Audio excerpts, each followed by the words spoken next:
예수님께서 이 땅에 오셔서 행하신 일은 아버지의 뜻을 이루려 하심입니다. 아버지의 뜻을 세상에 알리기 위하여 제자들을 택하여서 하늘에 아버지가 계시고 아버지가 무슨 일을 하는지를 가르쳐 주셨습니다.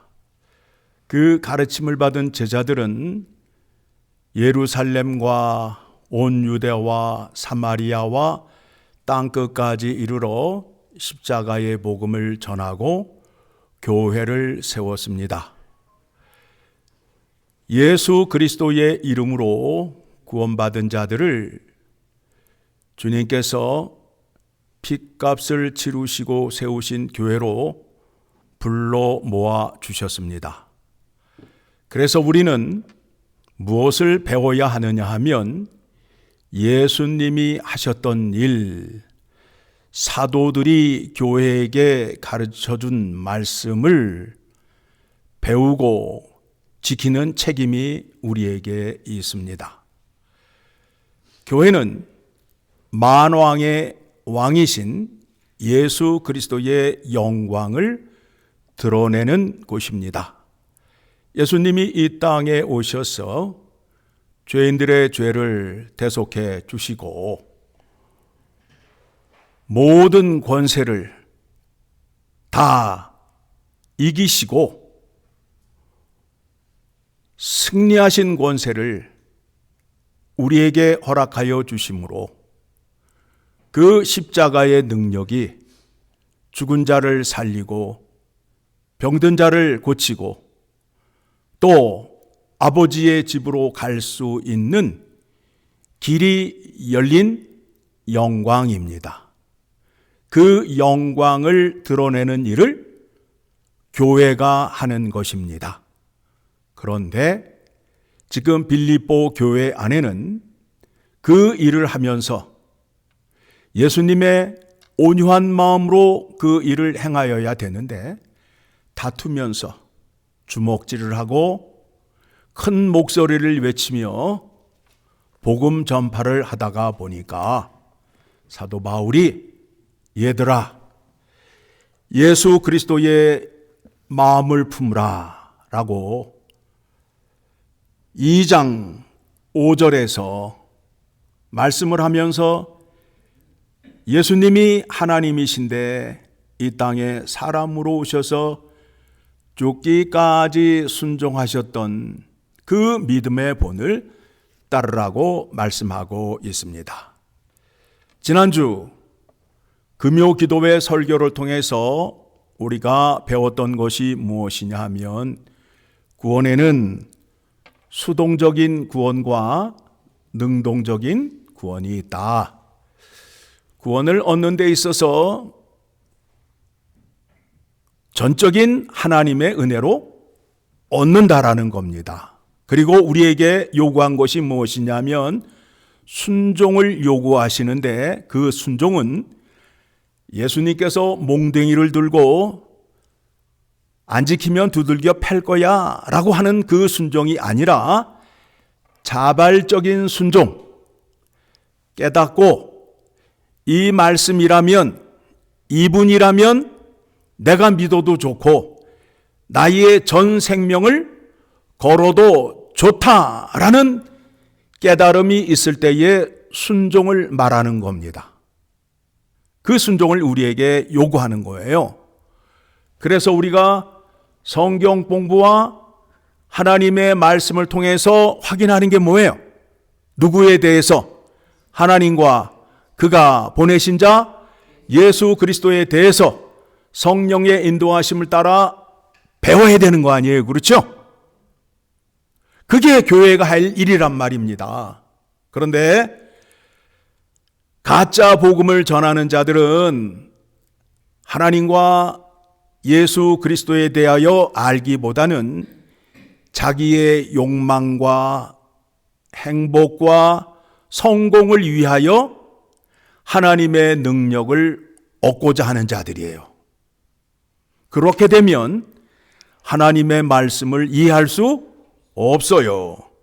오늘 말씀을 보게 되니까 너희는 택함을 받았으니 두렵고 떨림으로 너희의 구원을 이루라. 이루라. 그렇죠? 하나님께 온전한 영광을 올려드리기 위해서는 수동적인 구원이 100%, 능동적인 구원이 100%가 되어야 하나님께 온전한 영광을 올려드릴 수 있게 되는 것입니다. 하지만 각자의 믿음의 분량이 각각 다르기 때문에 100점 만점을 요구하는 것이 아니라 너희가 아는 것만큼 그것은 꼭 지키라는 거예요. 아는 것만큼 지키라는 거예요. 믿음의 분량대로 순종하라는 거예요. 많이 알고 있는데 순종하지 않으면 더 많이 맞아요. 그렇죠? 더 많이 맞아요. 형과 동생을 야단칠 때에 누가 더 야단을 맞지요? 형이 더 많이 야단을 맞아요. 그 이유는 뭐예요? 너 다 알면서 한다고 하기 때문에 더 많이 야단을 맞는 거예요. 그렇죠? 왜 그런가 하면 하나님의 말씀을 순종하는 것이 하나님의 뜻을 이루는 거예요. 하나님의 뜻을 이루는 거예요. 하나님이 말씀으로 세상을 변화시킬 수 있고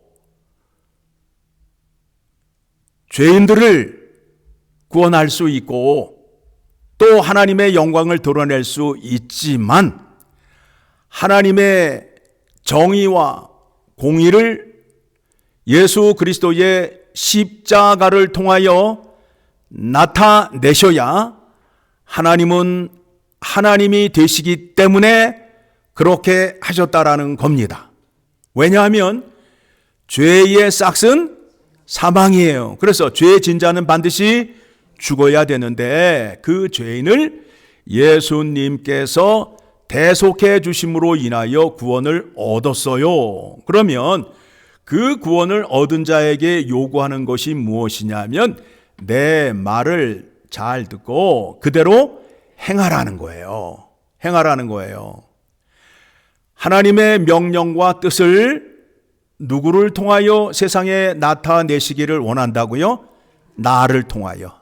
나를 통하여. 그러니까 내가 예수 그리스도의 이름으로 구원을 받고 믿음이 자라면서 내 믿음을 통하여 누가 드러나야 돼요? 하나님의 거룩함과 의로움과 정직함과 진실함이 드러나서 저 거짓말하고 뻔뻔스럽게 사는 사람들 앞에서 살아계신 하나님의 자녀들은 이렇게 산다라는 것을 보여주기 위함이라는 거예요. 우리가 영적으로 산 자, 죽은 자라고 말을 해요. 영적으로 죽은 자와 산 자라는 것은 어떤 것이냐 하면, 자, 죽은 자는 바닥에 서 있어요, 누워 있어요? 누워 있단 말이에요. 산 자는 걸어 다니잖아요. 그렇죠? 영적으로 죽은 자는 하나님에 대해서 알지 못하니까 바닥에 누워 있는 사람처럼 그런 형태를 갖고 있다란 말이에요. 반면에 구원의 은혜를 얻어서 하나님 앞에 산 자는 걸어 다니는데 누구의 말씀을 듣고 걸어 다니는 거예요? 하나님의 말씀을 듣고 걸어 다니는 자잖아요. 그래서 누워 있는 자들에게 잘 보여요, 안 보여요? 잘 보이잖아요. 그렇죠? 누워 있는 사람들이 있고 서 있는 사람이 있게 되면 서 있는 사람이 잘 보일 거 아니에요. 그렇죠? 그래서 우리를 세상에 등대요, 소금이요, 빛이라고 말하는 이유가 바로 거기에 있단 말입니다. 자, 너희는 세상에 소금이요 빛이라고 말씀하셨는데 그 뜻이 무엇인지를 우리가 알아야 돼요. 예수님께서 그렇게 말씀하시면서 너희들은 항상 소금을 가지고 다니면서 뿌리라. 맞아요, 틀려요? 소금을 가지고 다니라는 거예요? 아니잖아요. 너희는 세상의 빛이다 라고 말하니까 후레쉬, 랜턴을 들고 달아다니는 거예요? 아니잖아요. 뭐예요? 하나님의 말씀을 지키는 자로 살라라는 거예요. 살라는 자라는 거예요. 그 말씀을 지키지 않게 되면 하나님과의 관계에서 어떤 관계가 되느냐 하면 대적하는 관계가 돼요. 광야에서 이스라엘 백성들이 하나님의 말씀을 듣고 순종했다, 안 했다? 안 했다. 그래서 그들이 결국에는 하나님을 대적하는 자가 되어서 갈렙과 여호수아를 빼놓고 나머지는 다 광야에서 죽었다, 살았다? 죽었다잖아요. 구약의 말씀을 통해서 우리가 확인할 수 있잖아요. 하나님의 말씀을 순종하는 것이 얼마나 중요한지. 자, 하나님께서 시내산에서 언약을 맺고 그들에게 언약의 말씀을 주시면서 이 말씀을 어디에 들어가서 지키라는 거예요. 가나안 땅에 들어가서 지키라고 하는데 이 백성들이 자발적으로 순종하며 갔다, 안 갔다? 안 갔다라는 거예요. 안 갔다라는 거예요. 어떻게 우리가 하나님을 믿을 수 있느냐 하면서 하나님을 원망하고 시비를 걸었단 말이에요. 그래서 그 사람들이 다 광야에서 죽었어요. 이스라엘 백성들을 택해서 가나안 땅에 들어가서 하나님의 뜻, 하나님의 영광을 나타내기 위함이잖아요. 그렇죠? 그 백성을 택한 이유가 예수 그리스도의 이름으로 우리를 구원한 이유가 뭐라고요? 하나님의 영광과 뜻을 세상에 나타내기 위하여 구했다는 거예요. 우리를. 그런데 이렇게 가르치지 아니하고 예수를 믿으면 뭐가 잘 되고 이렇게 하면 복을 받고 이렇게 하면 행복하고 라는 그 가르침에 다 빠져 있어요, 지금. 과연 그들의 말을 듣고 하니까 행복해져요? 행복해지지 않는단 말입니다. 성경이 무엇라 말하는지 약속의 말씀을 붙들고 살아야 됨을 기억하셔야 돼요. 자, 그래서 15절의 말씀을 보게 되니까 왜 나를 예수 그리스도의 이름으로 택하여서 하나님의 자녀를 삼았느냐 하면 저 거스리는 세대, 하나님의 말씀을 부인하고 하나님의 말씀을 대적하는 그 사람들 앞에서 하나님의 뜻과 영광을 위하여 사는 자들로 세우기 위하여 나를 택하셨다라는 거예요. 그 사명을 우리가 감당해야 된다라는 겁니다. 그래서 때로는 나에게 손해가 있을지라도 말씀에 순종함으로 인하여 참고 견뎌야 된다라는 거예요. 내 승질대로 하면 어떻게 되는 거예요? 다 나와. 어떻게 할 거예요? 다 죽여버릴 거 아니에요. 그렇죠? 내 마음에 맞는 사람이 있어요? 없어요? 없잖아요. 다 나와. 다 죽여버릴 거야. 이게 죄인의 본성이란 말이에요. 세상은 그렇게 산단 말이에요. 그래서 자기보다 잘난 사람을 끝까지 어떻게 한다? 물고 뜯고 주저앉히잖아요. 반면에 우리는 그렇게 살지 않잖아요. 그렇죠? 나 때문에 이웃이 행복하고 잘 되게 하는 덕을 이루는 사람들이란 말입니다. 사랑은 이웃에게 악을 행하지 않는 거예요. 자, 로마서 13장 10절의 말씀 다시 한번 확인해 드립니다. 로마서 13장 10절의 말씀, 사랑은 이웃에게 악을 행하지 아니하나니 그러므로 사랑은 율법의 완성이니라. 그래서 십계명을 보게 되면 하지 말라예요. 살인하지 말라, 말라로 되어 있어요. 그렇죠? 그러니까 이웃을 기분 나쁘게 하고 이웃에게 악을 행하는 것은 하나님 앞에 죄가 된다라는 것을 기억하시고 늘 이웃에게 덕을 세우는 자리로 나아가시기를 간절히 소망합니다. 설령 세상이 나를 속인다 할지라도 이길 수 있는 방법이 있어요. 그 방법이 어떻게 나오느냐 하면 디모데후서 3장을 가게 되면 디모데후서 3장을 가게 되면 디모데후서 3장 13절 같이 읽습니다. 악한 사람들과 속이는 자들은 더욱 악하여져서 속이기도 하고 속기도 하나니 그러나 너는 배우고 확실한 일에 거하라. 너는 내가 누구에게서 배운 것을 알며 또 어려서부터 성경을 알았나니 성경은 능히 너로 하여금 그리스도 예수 안에 있는 믿음으로 말미암아 구원에 이르는 지혜가 있느니라. 모든 성경은 하나님의 감동으로 된 것으로 교훈과 책망과 바르게 함과 의로 교육하기에 유익하니 왜 그러느냐 하면 17절 이는 하나님의 사람으로 온전하게 하며 모든 선한 일을 행할 능력을 갖추게 하려 함이라. 성경에 나와 있는 대로 그 말씀을 듣고 배우고 행하게 되면 그것이 선한 일이요 하나님의 뜻을 이루는 일이란 말입니다. 믿음이 좋은 사람이 하나님 앞에 나와서 하나님은 좀 잠깐 계시고요 제가 알아서 하겠습니까? 이런 믿음을 갖게 되면 심히 곤란하다는 거예요. 그래서 늘 조건이 그렇죠. 뭐뭐만 주시면 하나님의 이름도 드러내면서 내가 세상에서 끝내주겠습니다 라는 그런 조건부의 기도를 해요. 그거는 하나님 앞에 상달이 될 수 없는 기도예요.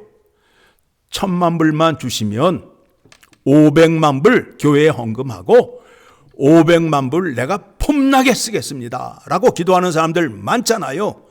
로또만 당첨시켜 주시면 내가 반 뚝 떼어서 교회 건축 헌금 내고 내가 세계 여행 한번 다녀오겠습니다.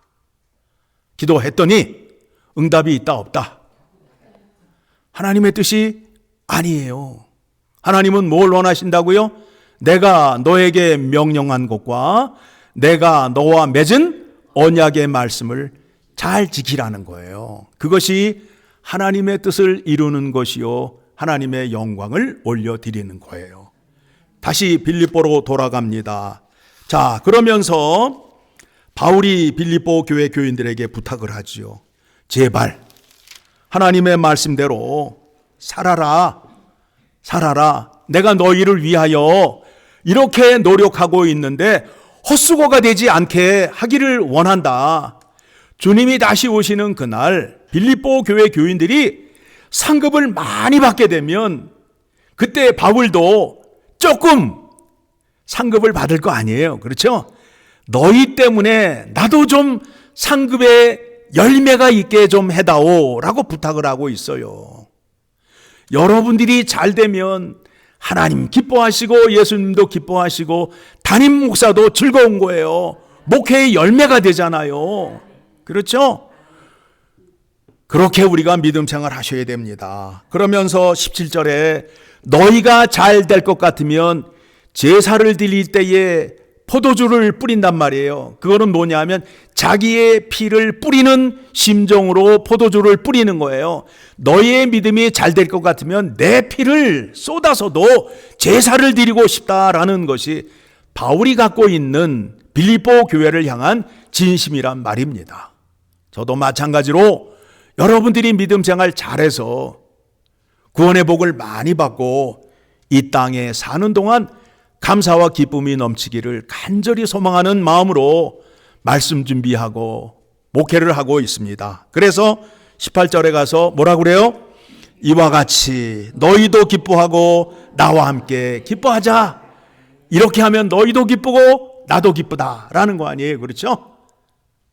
이런 교회가 되기 원합니다. 하나님께 감사와 기쁨을 날마다 올려드리고 영광받는 교회 되기를 간절히 소망합니다. 아멘.